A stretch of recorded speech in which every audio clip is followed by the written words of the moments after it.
सिद्धि transfer इससे संबंधित कुछ जानकारियाँ हम अपने प्रीवियस वीडियो में प्रकाशित कर चुके हैं। कुछ ऐसे साधकों के लिए जो कि स्वयं सिद्धि लेना चाहते हैं और कुछ ऐसे मार्गदर्शक का गुरुओं के लिए जो कि सिद्धि ट्रांसफ़र का क्रिया करते हैं। हम इस वीडियो में बात करेंगे सिद्धि ट्रांसफ़र में लेने के बाद कौन कौन सी सावधानियां बरतनी चाहिए जिससे हमारी सिद्धि सदैव हमारे साथ बनी रहे। क्योंकि ऐसी बहुत सारी घटनाएं देखी गई हैं कि सिद्धि ट्रांसफ़र में लेने पर 2-3 बार 4 बार प्रयोग उसका हुआ जो कि उसने सही काम किया, लेकिन उसके बाद में काम करना बंद कर दिया। या ऐसा भी हुआ है कि मार्गदर्शक या गुरु ने सिद्धि ट्रांसफ़र में दिया और आप उसको संभाल ही नहीं पाए।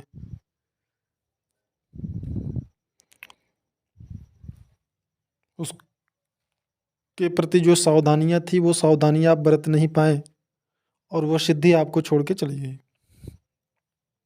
वह शक्ति आपके पास से चली गई। ऐसा होता है और ये पूर्णतः सत्य है। आज के अगर आप भौतिक जीवन में देखेंगे आज के समय में, तो ये चीज़ें सामान्य व्यक्तियों के साथ में बहुत ज़्यादा हो जाती हैं। अगर किसी से भी आपका संबंध है, आप दोनों के संबंध में मधुरता है, तो यह बहुत ही आवश्यक हो जाता है कि सामने वाले के इच्छा के अनुसार या सामने वाले की इच्छा के विरुद्ध आप कोई कार्य न करें। जो भी हो उससे समझ करके, विचार विमर्श करके ही उस क्रिया को करें, उस कार्य को करें, वो चाहे जो हो। अगर आप उस व्यक्ति के विरोध में इच्छा के अनुसार कुछ नहीं करते, उसके इच्छा के अनुसार नहीं, उसके विरोध में ही कार्य अगर करते हैं या ऐसे नज़रिए को अपनाते हैं, ऐसे नेचर को, ऐसे चीज़ें करते हैं जो कि उसको बिल्कुल पसंद नहीं है, तो वह व्यक्ति स्वयं आपके साथ बहुत ज़्यादा समय तक नहीं रह सकता है। तो यह तो सामान्य सांसारिक व्यक्तियों और सांसारिक संबंधों से संबंधित बातें हैं। अगर कोई दिव्य शक्ति है आपके पास और आप मनमाना ढंग से कार्य कर रहे हैं, तो फिर आप खुद इसका आकलन करिए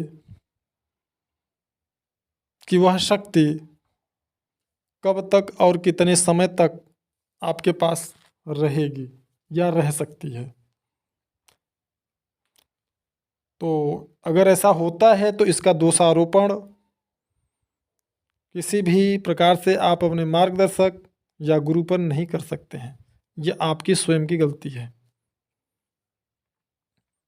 तो इसलिए ध्यान रहे कि सिद्धि को ट्रांसफ़र में लेना जितना आसान है, उसको हमेशा अपने पास बनाए रखना उतना ही कठिन होता है।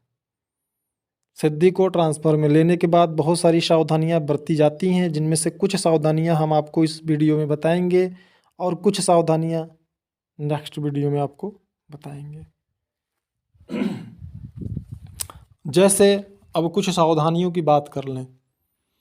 सर्वप्रथम आपको ब्रह्मचर्य का पालन कुछ इस प्रकार से करना होगा कि जैसे कि आपकी अगर पत्नी है तो जो भावना आपकी अपने पत्नी के प्रति होनी चाहिए, वह भावना अन्य किसी स्त्री, महिला, लड़की के प्रति नहीं होना चाहिए, या वो संबंध अन्य किसी से नहीं होना चाहिए, सबसे महत्वपूर्ण। दूसरा, ज़्यादा से ज़्यादा आपको सत्यनिष्ठ होने की आवश्यकता है। सत्यनिष्ठ या सत्य का अनुसरण करने से तात्पर्य यह है कि आप प्रयास यह करें कि ज़्यादा से ज़्यादा सत्य बोलें, झूठ का अनुसरण न करें या जहाँ लगता है आपको कि नहीं यहाँ पे झूठ बोलना पड़ सकता है तो वहाँ पे शांत रहें या वहाँ से हट जाएं। यह तो हो गया सत्यनिष्ठ। उसके बाद आपको ब्रह्मनिष्ठ रहना चाहिए। जैसे कि कोई भी क्रिया यदि आप कर रहे हैं, कुछ भी अच्छा या बुरा आप काम कर रहे हैं, ऐसी अवस्था में हमेशा आपको यह मान के चलना चाहिए कि जो आप कर रहे हो वो प्रभु देख रहे हैं और उस कार्य का आपको फल निश्चित रूप से आज नहीं तो कल मिलना ही मिलना है। वो उसका लेखा जोखा माता प्रकृति के द्वारा आपके अकाउंट में हो रहा है। साथ ही साथ आपके वाणी से, व्यवहार से, विचार से किसी व्यक्ति को तकलीफ नहीं होना चाहिए। कोई ऐसा कार्य आपका नहीं होना चाहिए जिससे आपको लाभ हो, अन्य किसी व्यक्ति को नुकसान हो, या ऐसा कोई कार्य आपका नहीं होना चाहिए जिससे अन्य किसी व्यक्ति को किसी प्रकार की हानि पहुंचे या नुकसान हो। और आप हमेशा यह ध्यान दें कि इसकी गोपनीयता को कभी भंग न करें। गोपनीयता से मतलब है कि यदि आप सिद्धि को ट्रांसफर में लेने जा रहे हैं तो 10 लोगों के साथ न जाएं, क्योंकि वह क्रिया होने के बाद वही 10 लोग 100 लोगों तक इस चीज को पहुंचा देंगे। साथ ही साथ आप अगर सिद्धि को प्राप्त कर लिए, उसके पश्चात कभी भी वाहवाही न करें, अपना बहुत ज़्यादा अपनी तारीफ न करने लगें या लोगों से ढिढोरा पीटने लगें कि मैं ये ऐसा कर सकता हूँ, वैसा कर सकता हूँ। अपने सामर्थ्य का अनुचित प्रदर्शन न करें। ऐसी ही और भी बहुत सारी सावधानियां हैं जिनको हम आने वाले वीडियोस में प्रकाशित करेंगे। इस वीडियो में सिर्फ इतना ही।